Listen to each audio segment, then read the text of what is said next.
Hello, everyone. Welcome again to Elevating Your Life. I am so happy to share with you today just a fantastic guest. I had the honor of interviewing her, like 4 or 5 years ago, and she's so fantastic. We have with us today Carole Obley. She is the author of Wisdom from the Spirit World, I'm Still With You, and Soul to Soul Connections. And we are going to talk about her new release today, which is The Art of Sensing. She has communicated with souls who have crossed into the spirit world through thousands of private and group sessions. She has earned a reputation in her geographical area as the real deal among psychic mediums. She travels nationally to speak and teach workshops and maintains a practice in mediumship in Pennsylvania. Welcome, Carole. So happy to have you here today. Hi, Paula. Thank you for having me. Oh, you're so welcome. Well, let's just jump right in and tell us about this newest release of yours, The Art of Sensing. This And is a book about following the voice of your soul, and it's fairly simply written.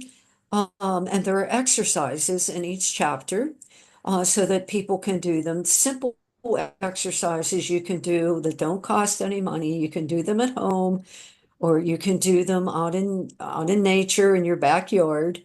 And the point of the book is to help people navigate difficulties in life more easily by following that intuitive voice. wow. Well, here, give me an example of how do we tap in to hearing some of those voices of our soul, or how do we make ourselves open to that, Carole? Probably the most common way and the easiest way is by becoming still. And, we live in a world nowadays that is inundated with all sorts of information. And people are busier than ever. And, we have the internet, we have social media, we have the phone, we have television, but all of those things, texting, um, that's not stillness. Stillness is where you're just sitting quietly. It's very simple. A child can do this. And tuning into that connection with your soul uh, through the breath. And, just focusing on the breath, which will automatically still that chatter, that mind chatter that we all have. I call it the voice in the head. Eckhart Tolle, one of my favorite spiritual teachers, called it that. I call it the treadmill of the mind. And that incessant voice that is not really who we are. The soul is who we are. And being able to first hear that, and then secondly, trust that, and thirdly, follow it helps us to navigate. Everybody has challenges, whatever it might be, relationships, work, money, illness, any of these, all of these. Tuning into the voice of the soul gives us direction, gives us comfort, and will importantly help us to transcend fear. I love it. I love it. And I'm always, I believe that that connection with our soul, I've always called it my soul planner. It's with me in every lifetime and with me. So to connect with that soul, how do we kind of figure out the difference between our personality and our soul and work with that?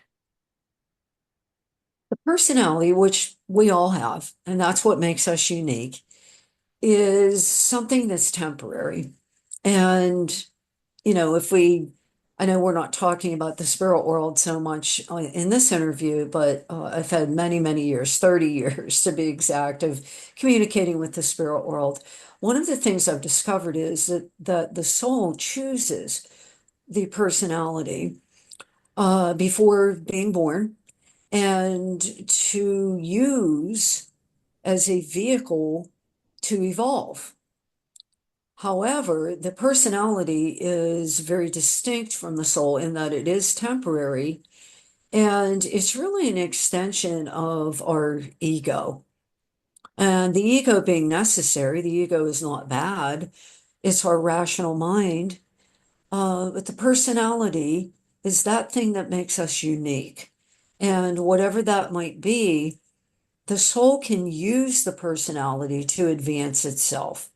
So it is useful. I always say, though, that the personality should be a servant of the soul, not the other way around.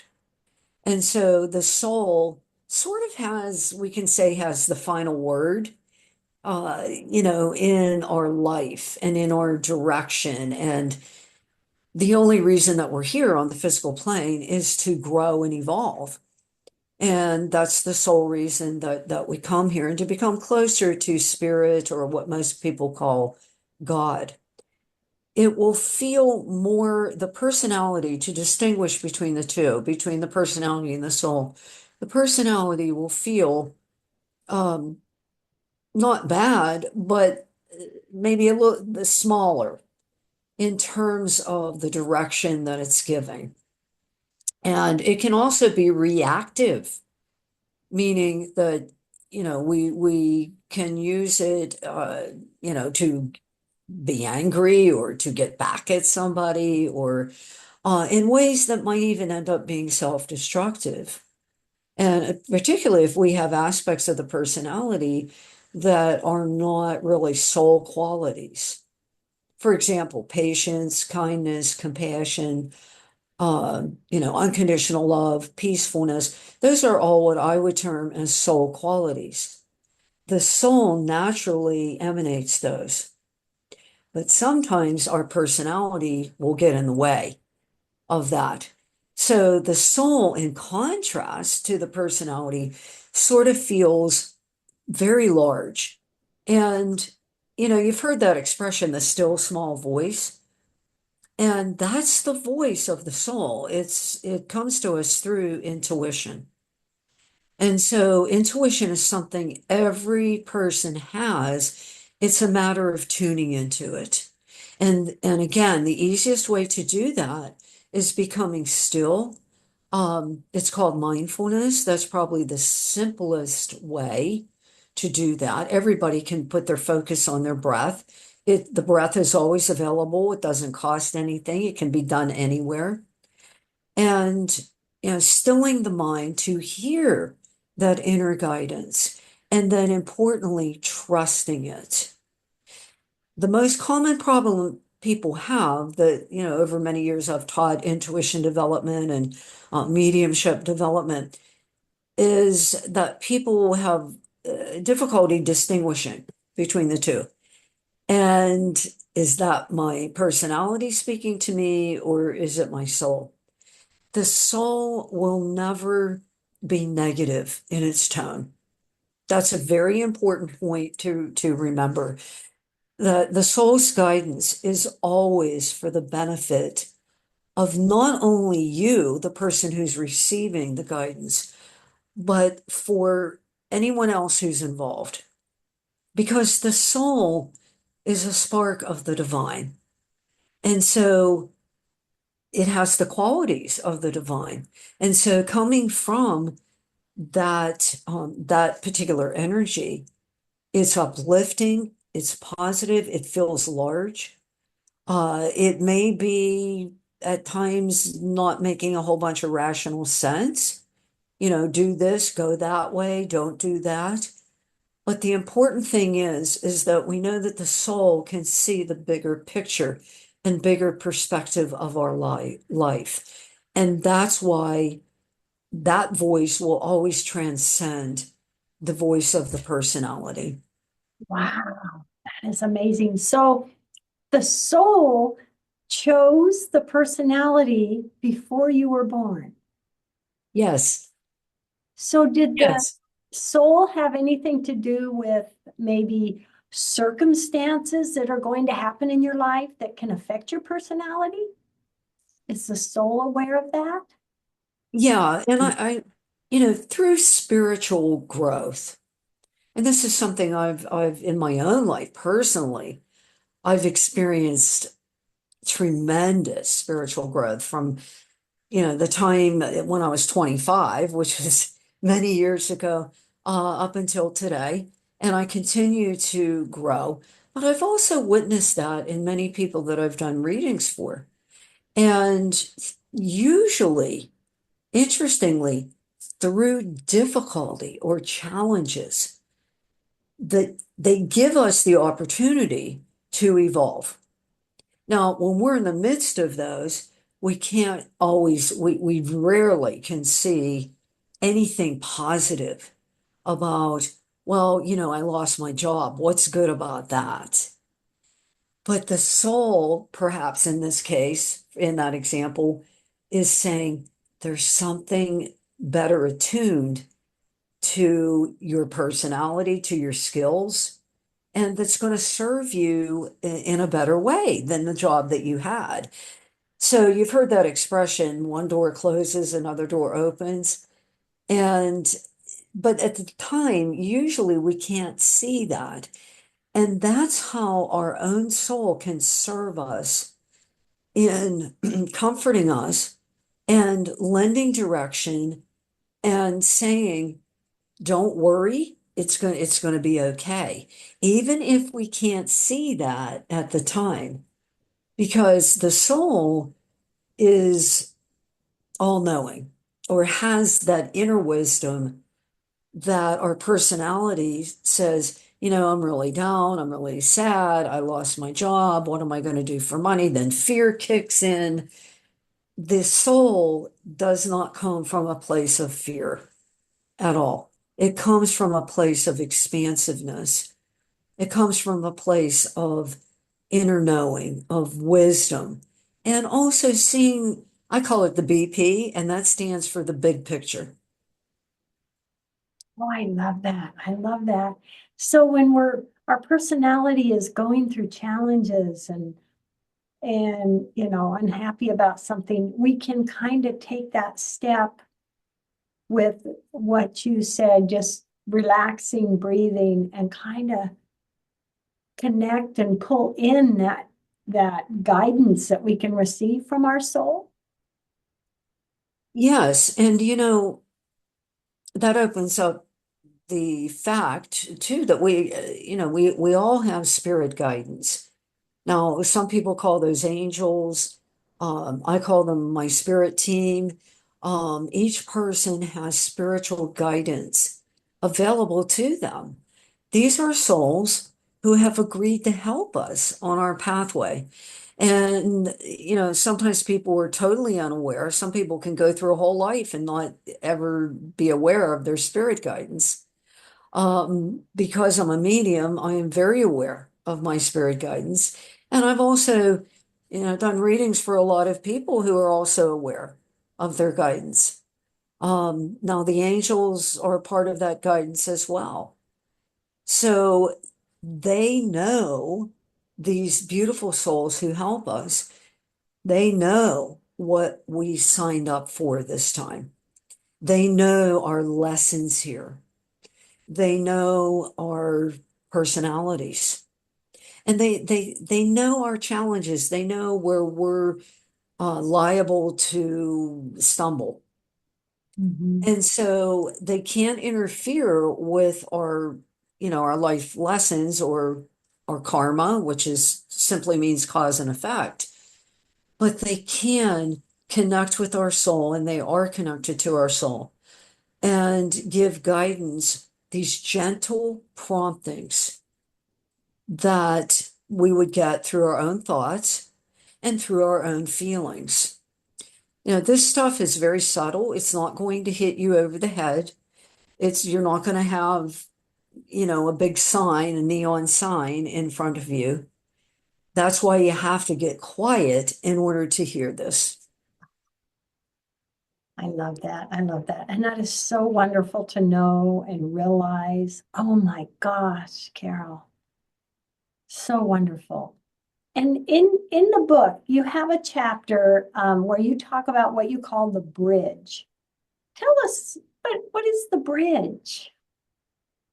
The bridge is a metaphor for spiritual transformation.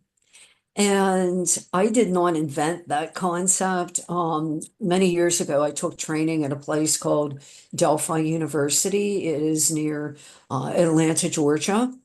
And one of my teachers there wrote this book, and it was actually a channeled work by the relatively famous medium Arthur Ford. And that was back in I believe Ford did some readings in the 40s, 50s, and 1960s.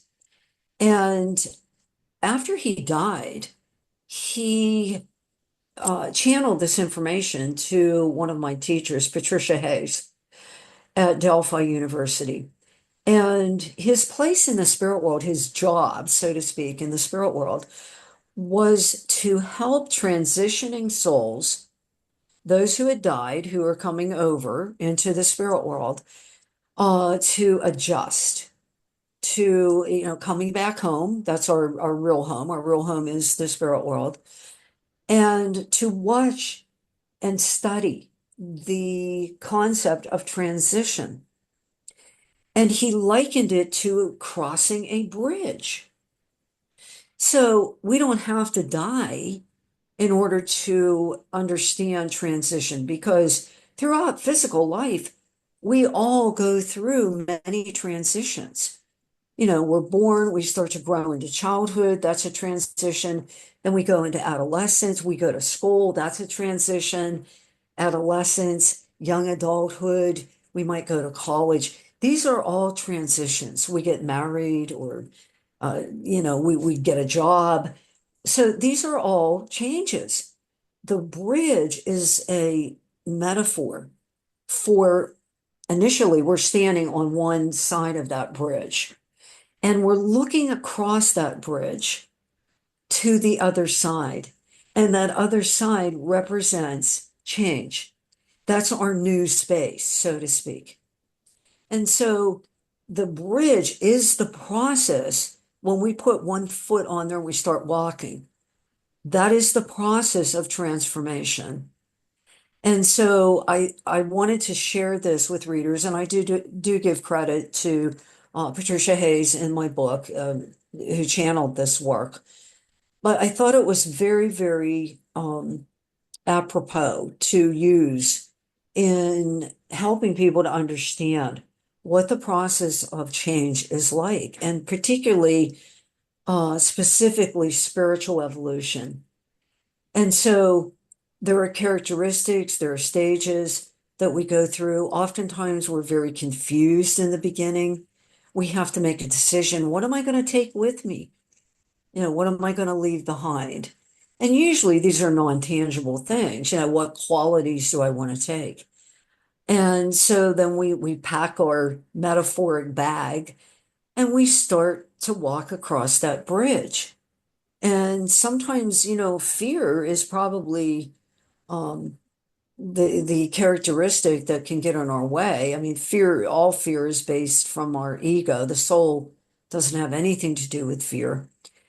And so it's important during the process that we trust and we keep going over that bridge to come to our new space. And so when we're in that new space, that old space, that door closes. And, I've studied the tarot for many, many years, the 78 card deck. And there is a card in there, and it's called death. Now, in the tarot, it doesn't mean physical death.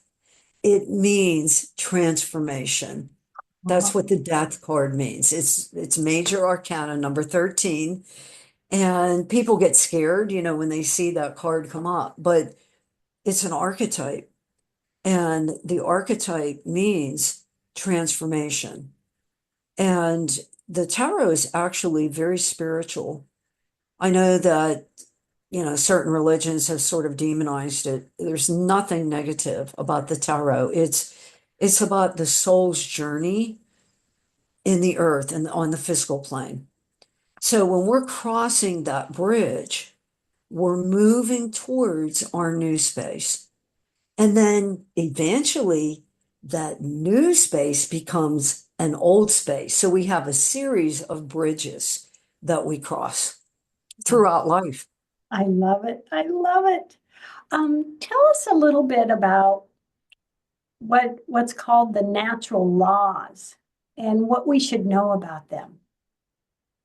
Natural laws are spirit's laws. They have been in existence since whenever time began. They're also called universal laws. They are immutable, meaning that nobody can go, well, I don't, I want to change that law. And they are unchangeable.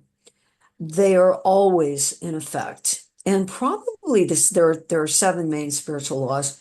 The easiest one that most people would really, have heard of or identify with is the law of karma.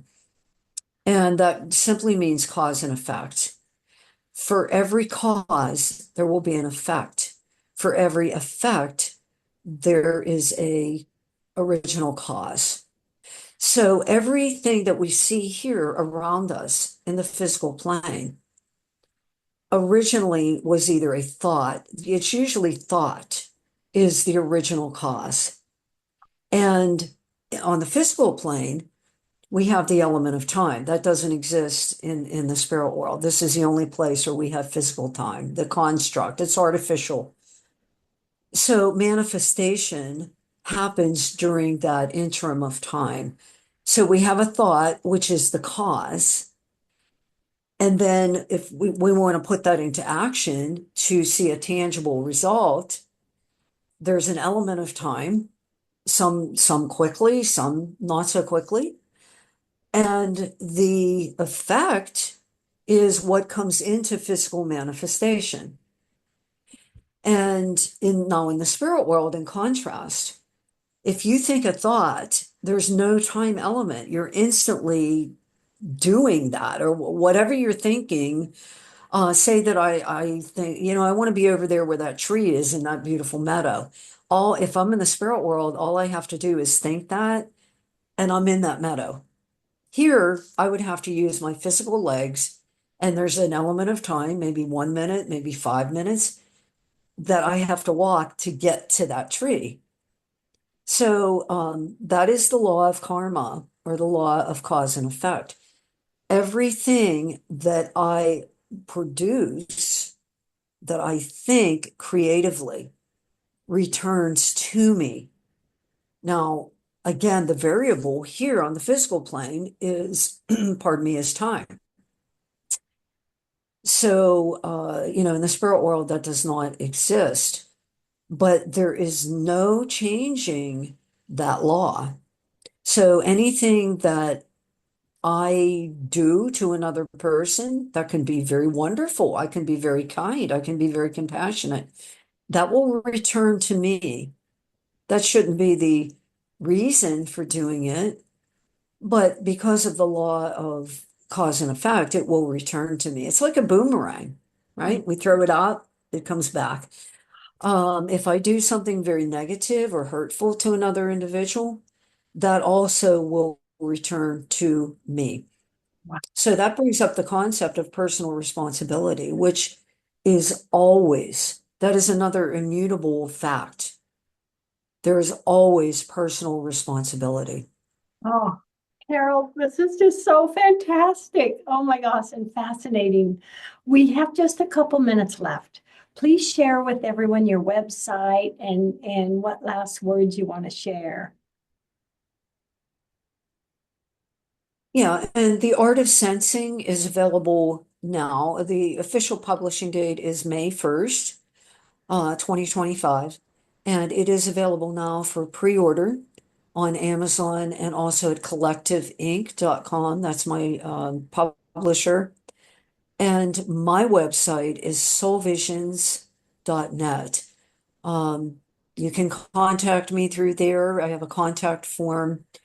And I would like to just leave this with people. We're at a very pivotal point in our collective transformation. As humanity, I'm speaking now on a collective level. That change, that direction that we're headed begins with the individual. And the individual is very powerful. People will say, well, what can I do? I'm just one person. But that power of change and transformation and to make a better world exists within each individual. And so listening to the guidance of the soul is paramount to contributing service and making very positive change, putting that into the whole of humanity. That's how important each individual is. Oh, I love that. I love that. And for each of us to listen to that guidance, and connect with our soul, I mean, that can make a difference for everything around us, can it? And what we put out in the world. It absolutely does. And it's looking in the mirror and saying it begins with me. Oh, And the reason I included, by the way, natural law in the book was so that people can experience more harmony in their life by understanding how these laws operate. And they're relatively simple and working in harmony with them instead of against them. And you eliminate a whole bunch of suffering in your life if you learn to work in harmony with the laws and with your soul. oh, thank you, Carole. Thank you, thank you, thank you so much for writing The Art of Sensing and being a Thank guest. you. Thanks for having. Oh, so wonderful to see you. This is wonderful. Everyone out there, love, hugs, and blessings. Carole, love, hugs, and blessings. Thank you so much.